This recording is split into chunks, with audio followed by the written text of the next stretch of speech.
네, 안녕하세요. 미리네 라이브 상모모입니다. 네, 손흥민 선수의 토트넘이 지난 주말 올브스에게 패배하며 리그 3연패를 당하고 있습니다.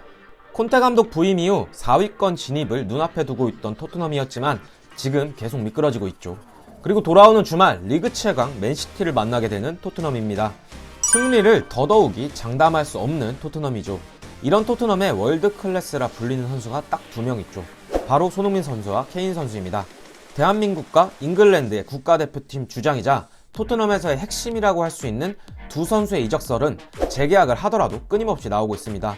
물론 케인은 재계약은 진행한 것은 아니지만 손흥민 선수는 올 시즌이 시작하기 전 토트넘과 2025년까지 재계약을 했습니다. 하지만 재계약을 했다고 이적을 하지 못하는 것은 아니죠.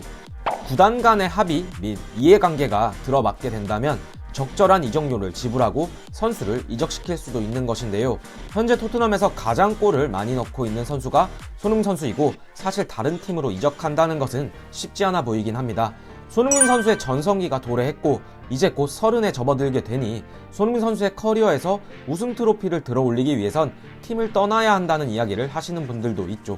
오늘 여러분들께 공유드리고자 하는 이야기는 손흥민 선수가 리버풀과 또 연결되고 있다고 합니다. 리버풀과 한두 번 엮였던 손흥민 선수가 아니죠. 그만큼 토트넘의 답답한 현 상황에서 손흥민 선수가 다른 팀으로 가기를 원하는 사람도 많다라고 봐도 될 것 같은데요. 손흥민의 리버풀행 관련 소식 전해드리도록 하겠습니다.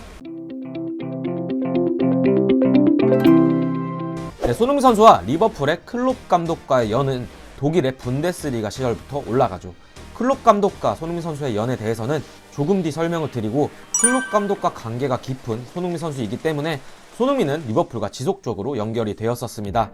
물론 현실적으로 손흥민 선수가 토트넘을 떠날 수 있을지에 대해서는 물음표가 있지만 손흥민의 이적에 대한 이야기가 나온다는 것 자체가 토트넘의 현 상황이 답답하다는 것을 알려준다고 보시면 될 것 같은데요.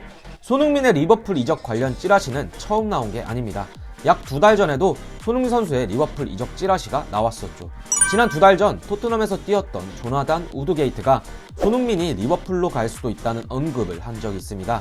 우드게이트는 손흥민이 토트넘과 재계약을 했지만 리버풀이 영입 가능한 상황이 된다면 나설 것, 그리고 안토니오 콘테 감독은 손흥민과 해리 케인이라는 월드클래스 선수를 보유하고 있고 이 둘은 모든 EPL 구단이 원하는 스타일의 선수라고 인터뷰를 전했습니다. 우드게이트가 약 2달 전에 이러한 발언을 하며 손흥민 선수의 리버풀 이적 불씨를 지폈죠.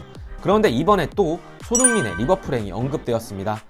40년 이상 EPL 감독으로 일했던 던닐 워록이 토트넘의 공격수 3인인 손흥민과 케인 그리고 모우라에 대해 그들이 만약 리버풀에서 뛴다면 훨훨 날아갈 것이라고 인터뷰를 진행했습니다. 이 내용을 자세히 알려드리면요. 이들 3명이 리버풀에서 뛴다면 그들은 무조건 펄펄 날아다닐 것이다. 토트넘의 감독을 계속 변화했다고 비난할 수도 없다고 생각한다. 토트넘이 보유하고 있는 공격수들은 어느 곳에서도 좋은 플레이를 펼칠 수 있는 선수들이다. 리버풀은 토트넘보다 수비와 미드필더가 월등하게 강하다. 이들이 리버풀에서 뛴다면 알렉산더와 아놀드의 창의성 있는 도움을 특히나 받을 것이다. 또한 토트넘의 수비진은 견고하지 못하다. 오히려 내가 이끌었던 미들즈브러의 수비진이 더 강하다며 토트넘의 수비진은 변화를 하려 하지 않는다라고 말을 했습니다. 닐 워녹은 1967년 체스터필드에서 선수 생활을 시작한 뒤 1979년 은퇴를 했죠.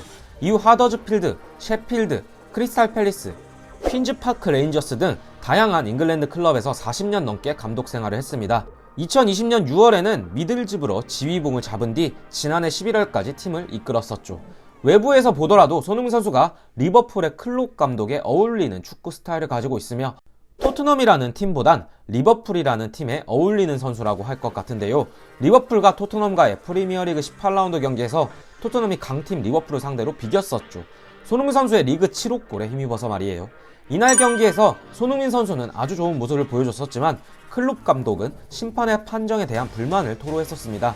하지만 경기가 끝난 후 클롭이 손흥민을 특별히 찾아 둘이 뭔가 독일어로 이야기를 하다가 자지러지게 웃는 모습을 보고 이 둘이 과연 무슨 이야기를 했을까라는 추측들이 많이 있었죠.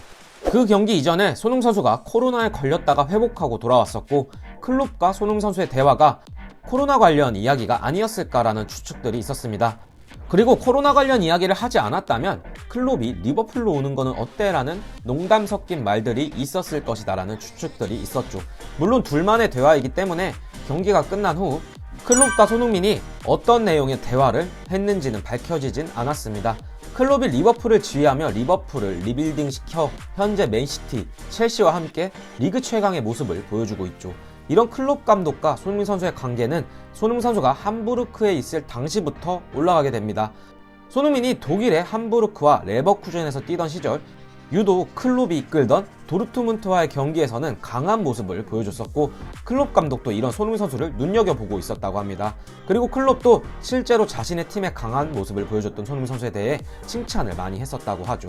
사실 클롭이 라인을 굉장히 끌어올려 전방부터 강한 압박을 하는 스타일이기 때문에 손흥민 선수와 같이 상대 배우를 침투하고 그 누구보다 빠른 스프린트를 가지고 있는 선수라면 클롭의 전술의 카운터 어태커가 될 수 있습니다.